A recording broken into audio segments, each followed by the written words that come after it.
Late Clan, we came with Sour Spawn. We're back with another video, and we got WWE wrestlers who cheated for real.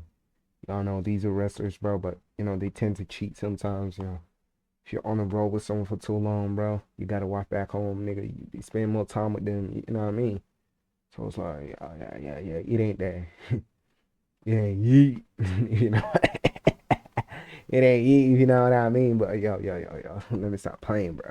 But let's check out these WWE wrestlers. They cheated on their real life partners that are back home, son. Behind the stage romances and the scripted love triangles, an entire generation of pro wrestlers were destroying their real marriages on the road. Vince would let us use his locker room to be together before we had to part ways that night. It was crazy. Today we're hearing it Shawn from Michaels? both sides. The ones who were cheated on and the ones who did the cheating. I went through a lot of torture for about a good year from the time that they started their storyline together on TV. What they did, who they did it with.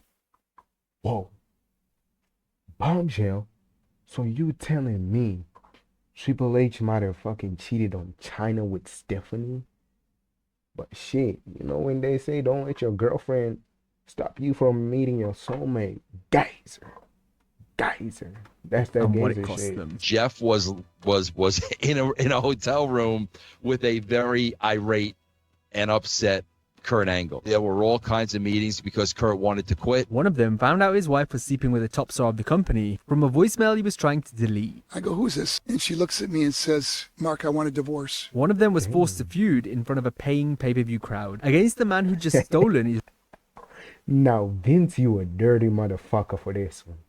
Bro, age stealing leader will always, when you start to become a wrestling fan, you start knowing this, bro. Nah, Edge did that nigga dirty. Him and Lita, bro. Not like I'm making this one-sided or some shit. Bro, Lita and Edge did that nigga dirty. Like, oh my God. Nigga saying, oh, my girl, she fucking injured. And my nigga injured. Nigga, they ain't injured. The only thing injured is them fucking shit. real life Yeah, girlfriend. All of these Damn. strangers holding up signs, and you know nothing that went into all of this, and you don't know how I'm beating myself up on the inside. And one of them fell in love with a woman in his scripted storyline, and 10 years later, he killed her. And then the idea that Kevin had was We don't talk about. to put them in a motel together. A bad mistake. We don't This is talk what about really this, happened man. behind the curtain in professional wrestling. The reality is, your boyfriend Morrison is nothing but a chump-ass bitch who has zero nuts. First it's Mike Knox, then it's Batista. You're a freaking hoe, Melina. In the late 90s, Sable was the biggest female star in professional wrestling. She came into the WWE as a And I valet see for why. Triple H, but quickly switched over to her real-life husband, Wildman Mark Miro. From there, she became the biggest female star of her era, the cover of Playboy twice. Mark's career, meanwhile, Damn. fizzled out by 1999. Skip forward to 2003. Mark is out of the business. Sable has just made a grand return to the company, and the new face of WWE, the man headlining every pay-per-view, is Brock Lesnar. You can probably see where Mark's story is going, but he couldn't. One day, Mark's daughter, Mariah, was upset that she hadn't been able to talk to her mom, and Mark, frustrated, left Sable a furious voicemail. The phone calls started getting less and less, and I just knew she was They had a daughter. That nigga, boy, that nigga. Shit, that means that nigga Brock was hitting him. You know what I mean? Like, really busy, and they were She going left from her town to child. town like we used to do. And one night she just didn't call. Mariah was real upset that mommy didn't call. And so once I tucked Mariah in and went to bed, I went to the phone, I called her up, and it went to voicemail. And I left her this promo like, what the why aren't you calling us? What is promo. going on? He instantly felt guilty and called back to delete the voice message. A little while longer, I started feeling really guilty. Like, man, I know what it's like on the road. I know how tough it is, you know? Maybe she's just, driving or whatever. Bro, Mark and Sable shared this is a sign. Always trust your motherfucking gut. When that motherfucker starts to tell you a nigga is doing some shit or your girl's doing some shit, nigga, bounce. Listen to your heart, bro. I'm telling you. Word two. Listen to your shit, bro. This kind of, you see this nigga like, bro, this fucking nigga had done it. The devil on his shoulder told him, hey, nigga, bro, that bitch cheating on you. That nigga was like, nigga, leave me the fuck alone. Nah, my bitch don't cheat. Grown ass man thought his girl wasn't going to cheat.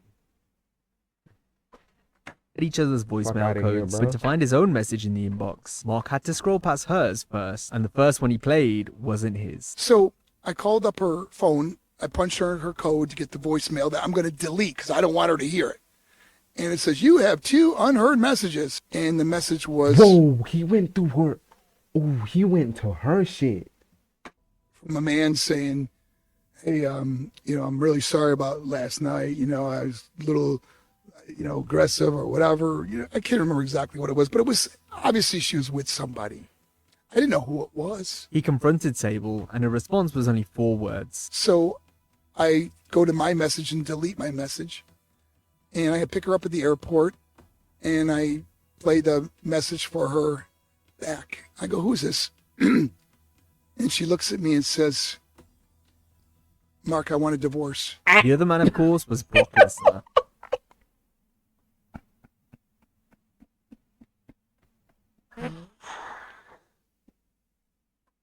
10 bullets in the head. GG's. You know, when I find out who this guy is, I'm going to beat the tar out of him. Yeah, you try that. Nigga, the girl, the nigga your girl cheated you on with is Brock Lesnar. Nigga, you can take it. Nigga, have her. Have her, my nigga. Take it. It's all yours, my nigga. Brock? You gonna fight Brock for a bitch? For a bitch? You gonna fight Brock for this nigga? Bro, you can let him have it. He's the only one that can probably control her. They still married, if I'm not mistaken. They have kids. He could. Look, bro, this silverback gorilla looking motherfucker takes your girl. What are you doing? You ain't doing shit. Nigga, you ain't doing shit. Where to? Found out it was Brock Lesnar. And I said, this gives forgiveness a whole new meaning. Mark spiraled back into drugs after the discovery. There were nights he later admitted where he didn't want to be alive anymore. I got back into drugs. I got back into living a horrible life, horrible financial decisions of housing. Okay, this is one thing I don't recommend. I guess you healed, but my nigga, you still in your fucking 50s still talking about it? Like, bro, move the fuck on.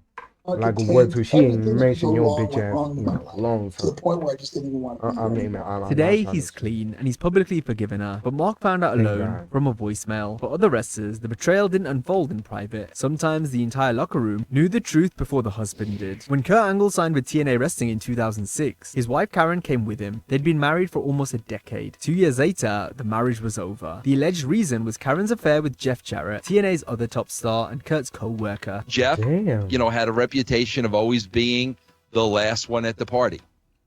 You know, Karen This Angle sneezy motherfucker. liked to have a good time. Okay, Kurt Angle was a professional, and when Kurt would do the show, Kurt would. Wait. So you telling me they did that wedding and that was Kurt's wife, and this nigga thought he was acting, but they were actually fucking. They were fucking. And he thought it's all play, bro. These are, bro. I mean, if my soulmate is a fucking, you know what I mean, is an actor, my nigga. Like I'm be like, yo, bro, can we switch it up, my nigga? I'm gonna try to compromise, but an actor, you never know, bro. I'm telling you. Want to go back to the room They and always go on the to bed. biggest fish. This is when Kurt and Karen were still married. They were still married. So a lot of times Jeff and Karen were the last two closing the party down while Kurt Angle was sound asleep. Jarrett denied it aggressively. He lied to friends, he lied to co-workers. He even lied to his own boss, TNA President Dixie Carter, when she asked him to his face, and she suspended him for it. Not for the affair, for the lying. Jeff was Damn. in a hotel room with a very irate and upset Kurt Angle. I give Kurt Angle right there all the credit in the world for keeping his cool. But he sent a message to Jeff, brother, you know, I know what's going on. And, you know, I mean, I know Jeff at that point denied it, but like Kurt knew it was going on. So, you know, Jeff called me up to the room. Jeff told me what happened that night. There were all kinds of meetings because Kurt wanted to quit. Kurt and Karen divorced in 2008. Karen, Thank to this God. day, denies cheating. She insists the marriage was already over before she and Jeff got together, and she's hinted, pretty pointedly, that Kurt had affairs of his own, naming former WWE divas Dawn Marie and Kelly Kelly in tweets that lit up the internet wrestling community for days. Kelly Kelly denies it. Dawn Marie never addressed it. Neither has Kurt. Karen eventually married Jeff. They've been together ever since, and in the strange way wrestling works, Kurt and Jeff continue to feud on TV for years afterwards, pretending, in front of millions of fans, to be enemies after one had stolen the other's wife. But me stealing Kurt's wife is the furthest thing from the truth. When we Nah, you hired did, Kurt nigga. Angle, Fuck out of they here. were legally separated. But that's how affairs worked in wrestling for decades. The whispers stayed inside the building. Then in 2007, social media arrived. By 2007, John Cena was the face of the WWE. Hustle, loyalty, respect. His image was clean, but behind the curtain, Cena's reputation was different. At the time, John was in a long-term relationship with a woman named Elizabeth Huberdeau. He'd eventually marry her. Damn. He'd eventually divorce her too. But during that relationship, Cena got into This nigga been married before? I didn't know that. I thought his new girl, I forgot her name. You know, I'm gonna respect John's wife, bro. I don't care. That's my goal. You know, I thought like that's the only marriage he's ever had. And with the Nikki shit, we don't know who fumbled the ball there. We ain't tangled gonna with the speak on reigning it. WWE Women's Champion, Mickie James, and Mickie was Mickie? engaged to a wrestler named Kenny Dykstra. According to Dykstra, he caught Mickie googling Mickie James and John Cena dating, checking to see if the rumors had hit the internet yet. When he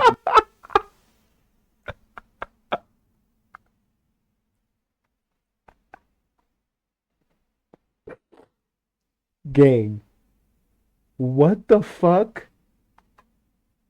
She searched that up just to see if she's still good.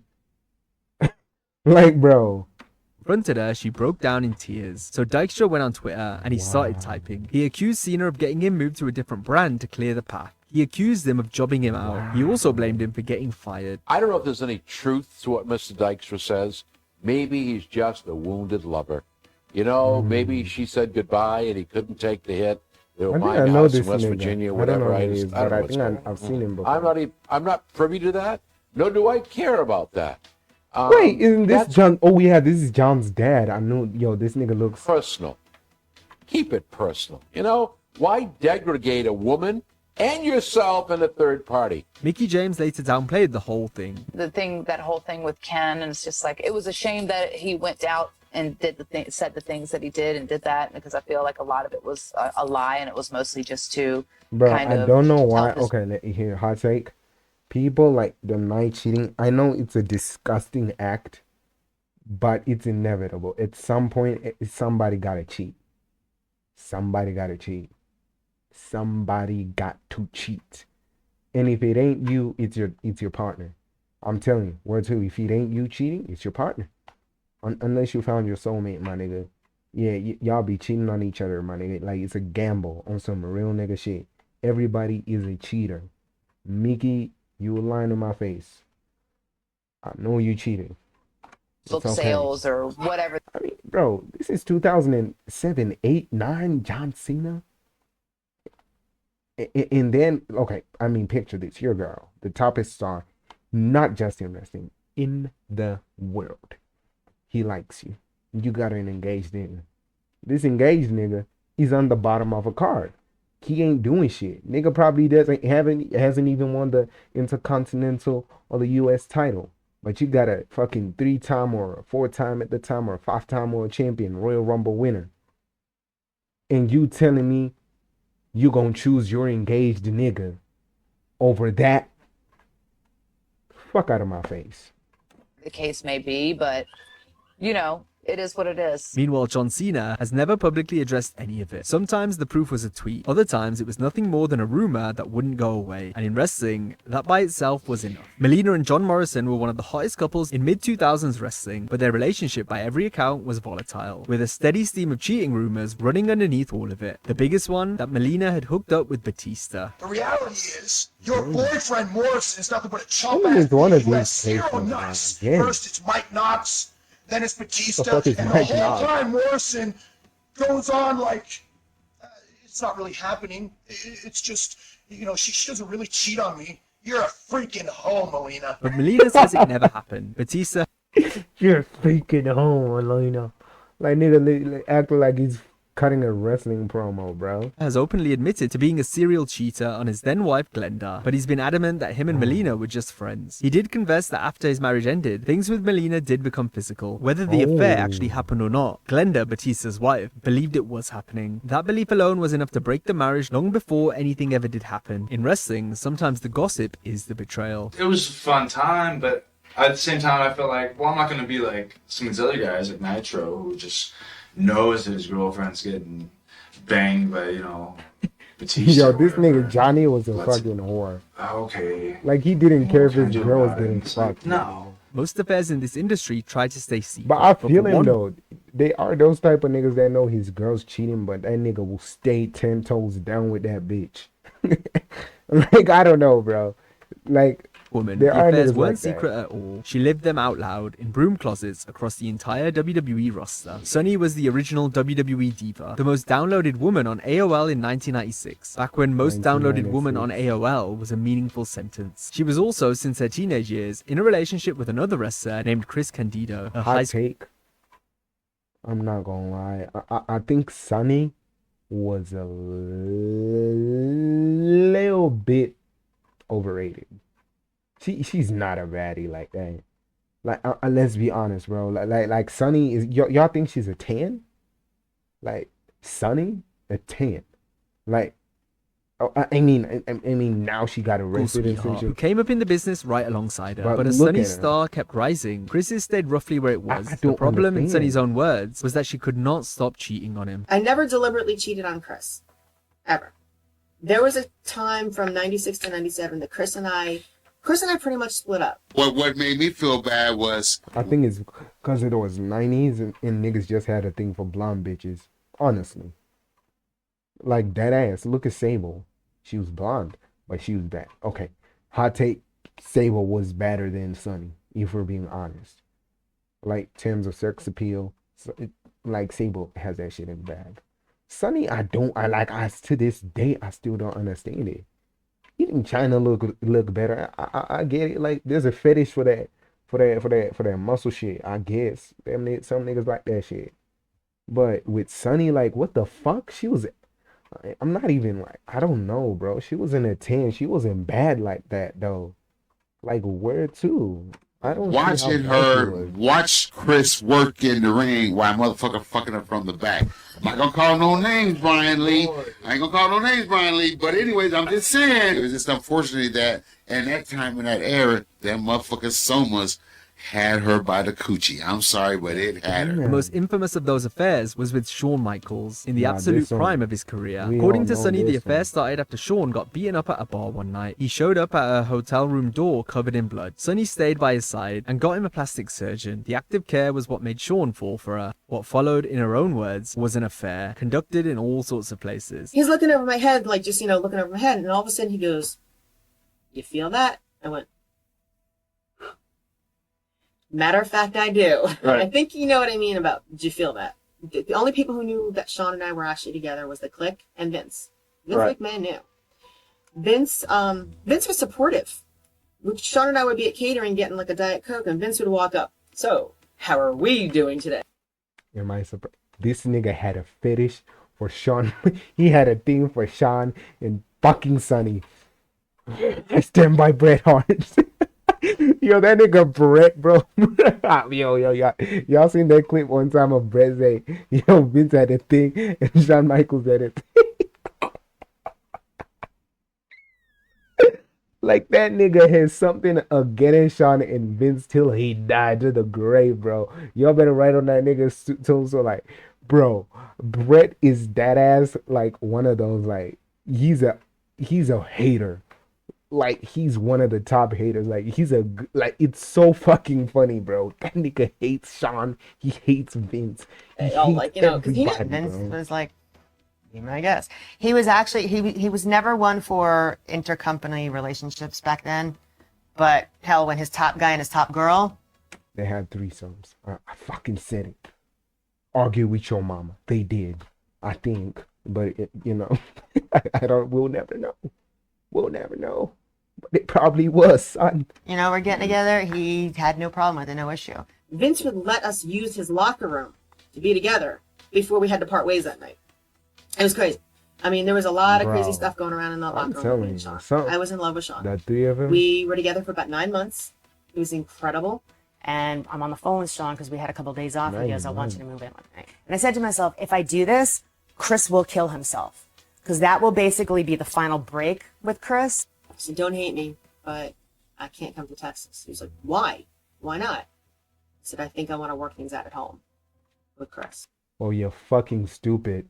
You see, this is what happens when you're not selfish. Fuck that nigga. Fuck nigga going KYS because of a bitch. Huh? Why should you give a fuck? I mean, I get it. Like, oh my God, he gonna kill himself. But, you know what I mean? But shit, bro, sometimes you gotta be selfish. You probably wouldn't be in jail and you probably wouldn't be fat. Okay, that was unnecessary, my bad, but she will be somewhere. She wouldn't have been fucking forgotten in history like the way she is right now.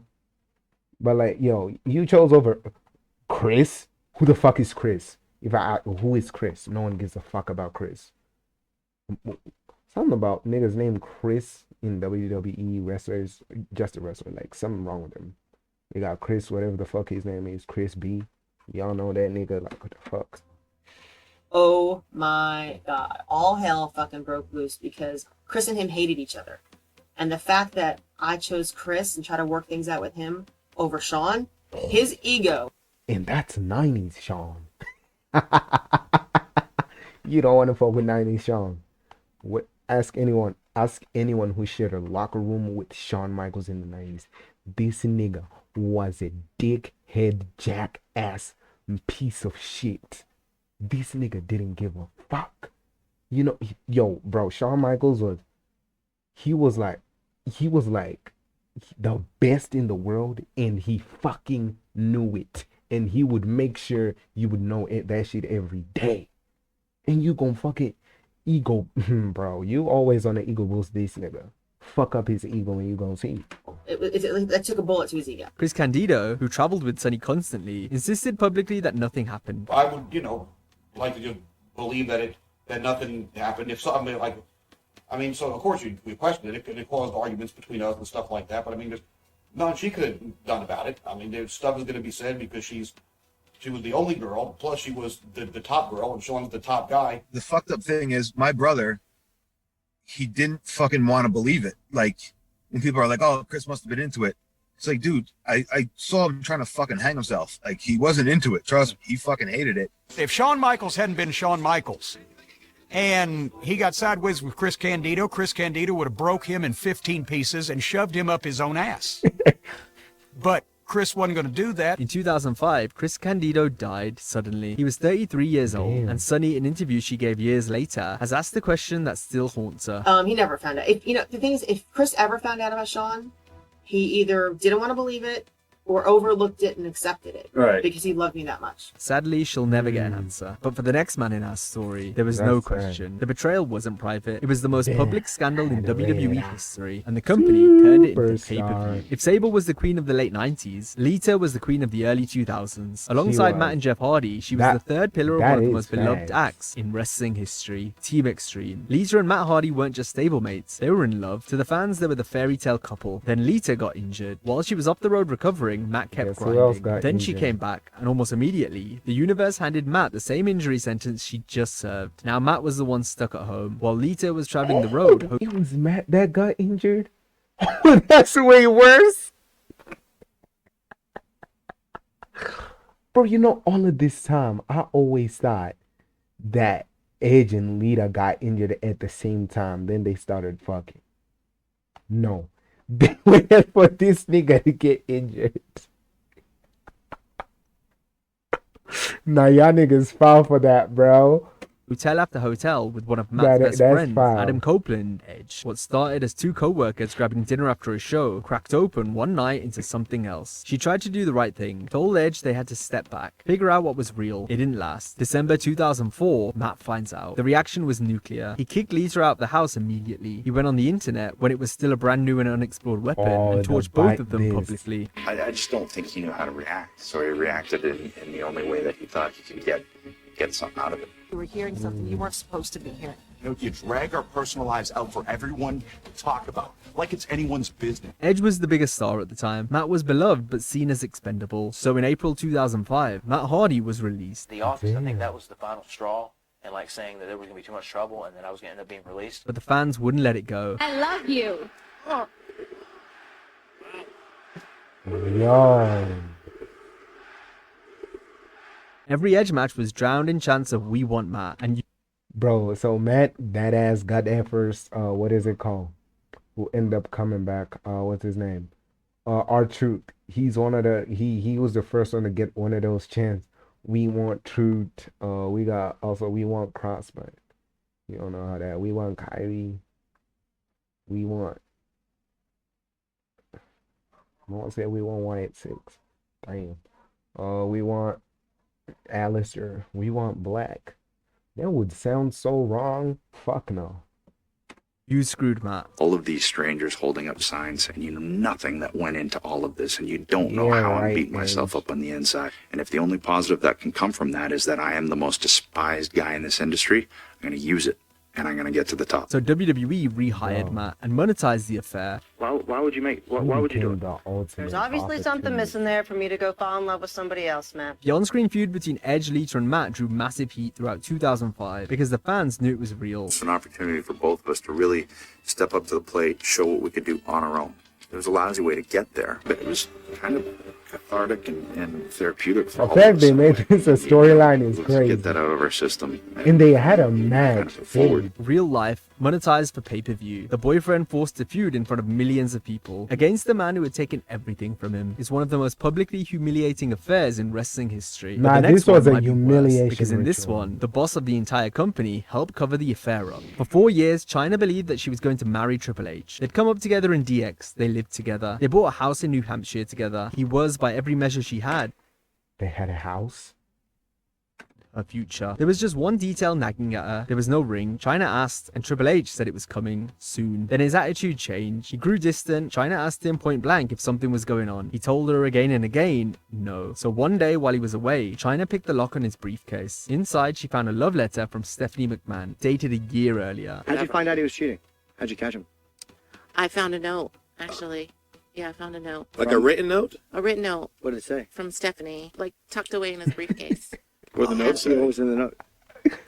Just a note from her saying, you know, how much she loved him, and the date was dated like a year beforehand, so that's how I knew. A year, while telling her he loved her, while the entire WWE locker room, including Stephanie's own father, Vince, apparently knew. According to China's former manager, Bro, I Vince swear to God, something wrong with this motherfucker here.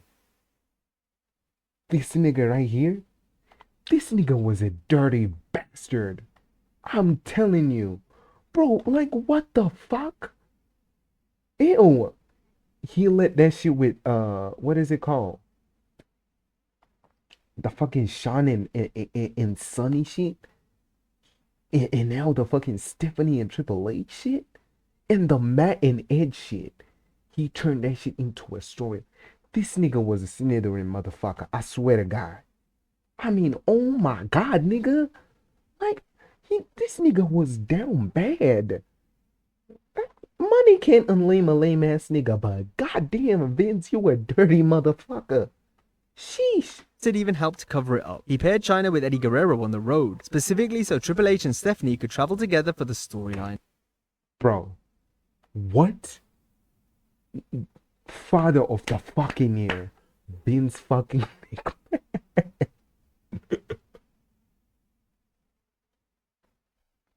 Father of the year.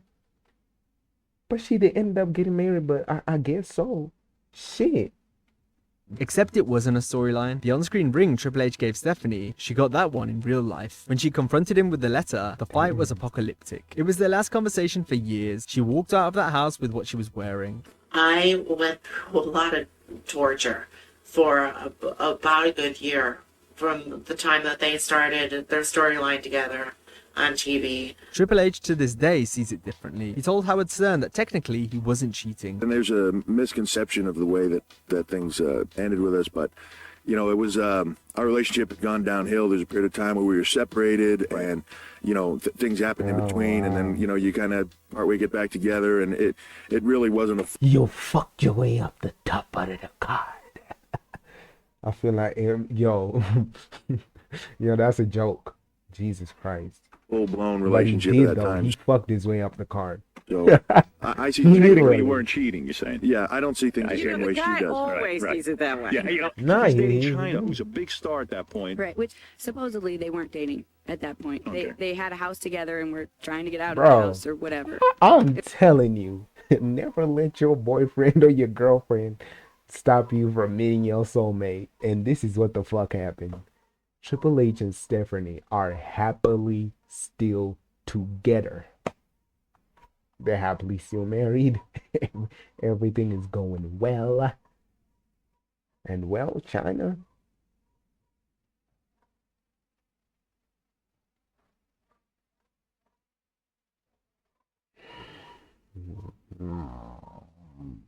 Like, you know, yeah, it didn't end up nice. Is it very well? I mean, I did. Her, she started doing corn. She did corn, then overdosed. Like, damn, Rip China. She was always will be one of the most influential in Triple H did a selfish act that ultimately benefited him. Literally. for a while, and then I didn't, and then we I would stopped. do it. We saw each Fuck. other for a couple months, and then when Like, it don't became look at. apparent to me I'm that not that, saying well, Triple H obviously is foul for this. Like, don't get it twisted. He's not foul. He did what he had to do to, like you know what I mean. He had to do what he had to do, my nigga. Like, still living in GG's. your house, something's going on. We stopped talking for a long time. And as soon as we go into the room, she starts attacking me. Well, I love Hunter, and I don't care what you do, and you, China. And I was like, whoa, whoa, whoa. That's that. Yo, the way she, yo, I literally pictured in my head them in a room, fucking Stephanie shouting her, "That's I love that nigga. I love Hunter," and shit, like on some movie shit. And that was like that ass. That was his soulmate fighting for this nigga after he cheated on his other girl. Like his soulmate stood by him 10 T's, my nigga. On God, gazer. Wait, you know, we have a house together. We're going to get married. We have this life together. And then she's like, well, if you need my father, then I can call him. I'm like, just get your dad. We were in a locker room together, just she and I. And she said to me, she goes, yeah, he's been fucking Stephanie. And I told Vince I was gonna fucking kill her. Then they were not fucking. They were in love. Cause like the way she said it, well, I'm just being honest. They were in love.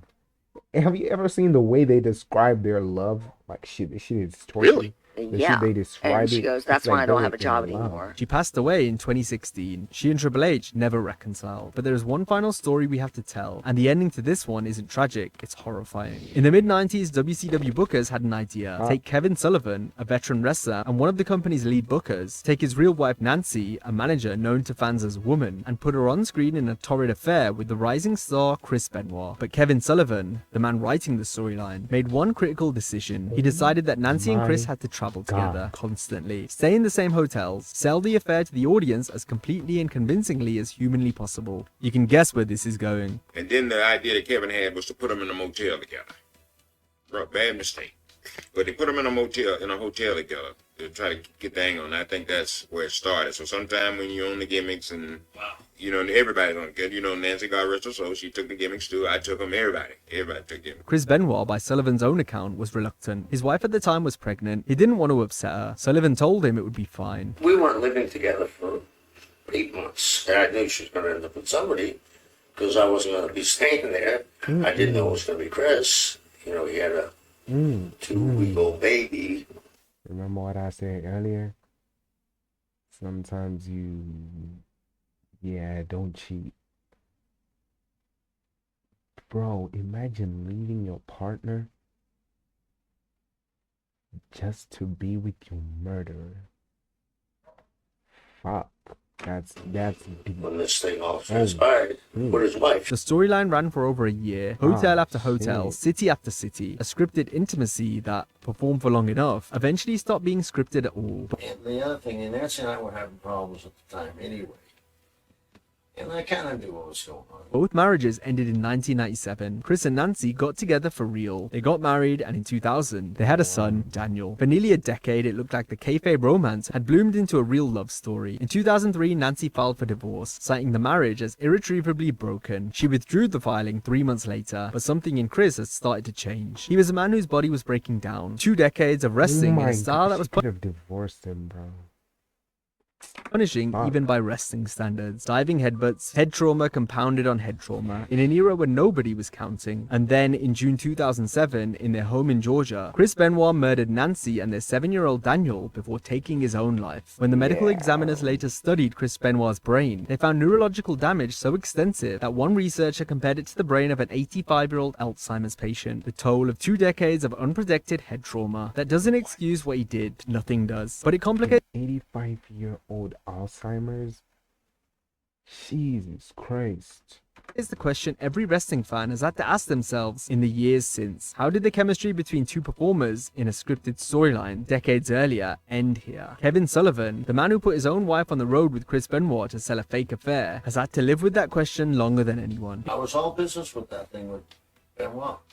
Do you see where things might have been different with the real life outcome Nancy leaves for Benoit if you did something different with the angle, or do you feel this would have happened no matter what you had changed? I think things happen for a reason. There's nothing like, you know. Nah, bro. Like, bro, stop trying to make him feel guilty. That's foul. Like, what do you mean? Oh, he could have stopped it. Like, oh my God, bro. Don't put that nigga on. Like, fuck. Professional wrestling, what starts as a script, has a terrifying habit of becoming. Hey, okay, this ended fucking bad. What a way to fuck up my mood, son. Peace out and stay the fucking lead. And don't do some dumb shit like this. Please.